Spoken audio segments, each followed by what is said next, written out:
I'm David Wood, curator of the Concord Museum, and I'm out at the Walden Pond State Reservation in order to take a look at the site of Henry Thoreau's house. Thoreau moved to Walden Pond on July 4th, 1845, and although he celebrates that date in the book Walden, it's not impossible that the specific date was coincidental, in that there was a lot to do to get ready to move out here. Thoreau had actually been working on the house for some time. He had some friends of his out here to help him erect it earlier in the year. But by July 4th, he was ready to move in, so he did.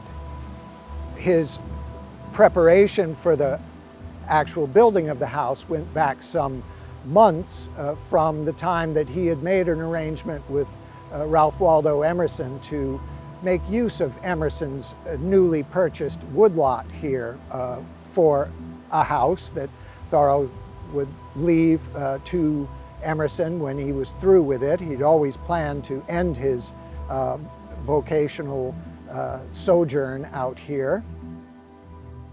But Thoreau's planning went back further than that. 8 years ago, he had spent 6 weeks with his classmate, his Harvard classmate, Charles Stearns Wheeler, at a cabin that Wheeler built, perhaps with Thoreau's help, on Flint's Pond, which is another one of these glacial kettle ponds like Walden, but one pond up the chain.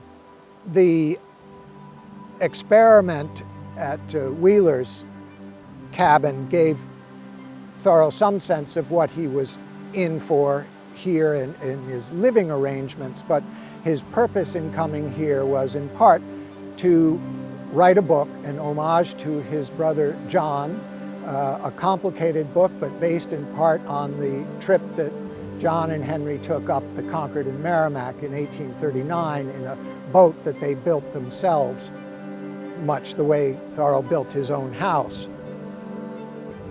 That book was not a tremendous success, but the other book that Thoreau drafted right here, Walden, became a leading light in the canon of American literature, remains so.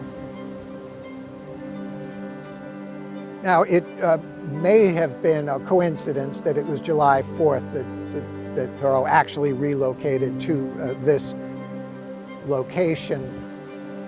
But as I said, it was one that he noted, and another coincidental date is the July 4th, 1845, when the archaeologist Raleigh Robbins discovered the house site, which had been concealed by leaf litter and so on for decades.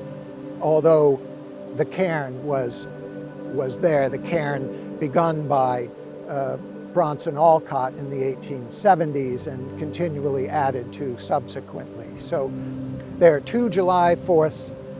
They might be coincidence, but it's a nice coincidence.